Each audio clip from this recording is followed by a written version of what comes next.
hijab, même si certaines le choisissent, c'est quand même, du point de vue de nos valeurs, une restriction de liberté, parce qu'il y a des groupes prosélytes qui font pression sur ces enfants, sur ces jeunes femmes, pour qu'elles portent le voile. Ce jeudi, le Conseil d'État, saisi par un collectif de hijabeuses, doit établir si le règlement de la Fédération française de football interdisant le port du hijab lors des compétitions est légal. Le rapporteur du Conseil d'État, lors de l'audience, a affirmé qu'il n'y avait ni prosélytisme ni provocation dans le port du hijab, contestant son interdiction. Partagez-vous cette opinion? Le hijab est un instrument prosélyte des fréristes, que j'appelle les fréristes, qui ont un programme. Ces jeunes femmes ne sont pas n'importe quelle musulmane qui voudrait pratiquer un sport, ce sont des militantes d'une association qui s'appelle les hijabeuses, qui dépend de Alliance Citoyenne, qui est un autre groupe militant pro-frériste. Il faut regarder la séquence un petit peu plus largement, puisque c'est l'aboutissement d'un programme qui a été dessiné en 2020 par la FEMISO, qui est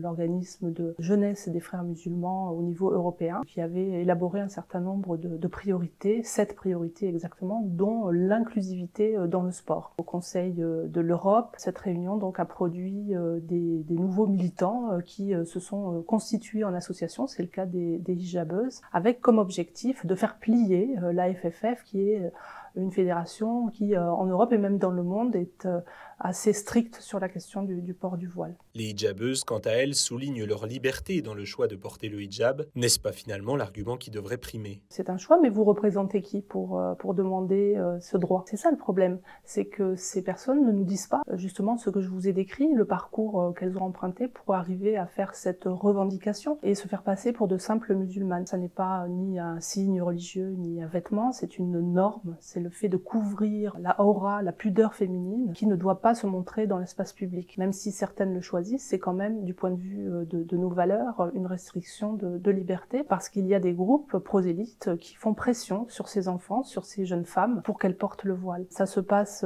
par le biais d'associations, d'influenceurs sur les réseaux sociaux, et il y a une technique très habile de la part des frères, c'est de rendre tout cela très esthétique, de faire financer en fait la communication par les institutions européennes, notamment par le Conseil de l'Europe ou l'Union européenne, et de présenter ça comme une liberté, un choix, quelque chose de chouette. C'est ce que j'appelle le charia friendly. Et on se rend pas compte en réalité qu'on est en train d'ouvrir le boulevard à des personnages beaucoup moins multiculturalistes qu'ils veulent bien le dire, qui empruntent les voies du multiculturalisme, mais qui en réalité sont tout à fait sectaires et ne veulent qu'une seule culture, la culture musulmane mondialisée. À quel point le hijab est-il un marqueur de l'expansionnisme des frères musulmans que vous avez documenté? Plus qu'un marqueur, c'est un fondement de la société islamique rêvé par les frères. C'est-à-dire que chaque sexe a une fonction, a un rôle dans l'espace. Il est fondamental que ces rôles et ces fonctions soient correctement distribués, de sorte que donc les femmes n'apparaissent pas dans l'espace public parce qu'elles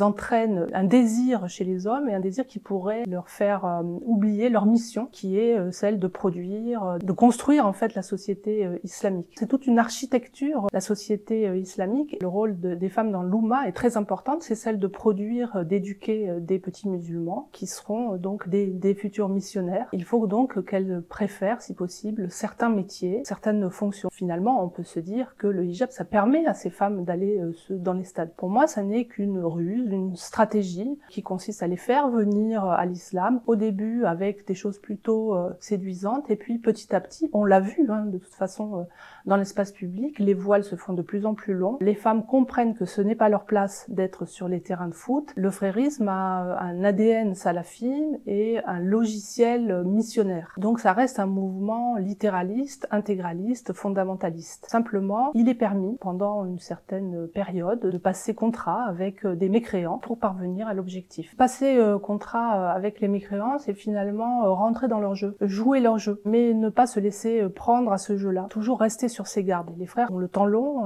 ils ont un projet à très long terme, donc s'il faut en passer par des formes un petit peu plus légères, eh bien on passera par là. Mais après, il faudra rentrer dans le rang. Tout ça, je ne l'invente pas, c'est écrit, c'est théorisé, ça fait partie du grand thème de l'islamisation de la connaissance, un terme que je n'invente pas moi-même, qui existe, Islamization of Knowledge, et tout ça avance petit à petit sous nos yeux, et il est temps maintenant d'ouvrir nos yeux justement pour voir ce qui est en train de se jouer.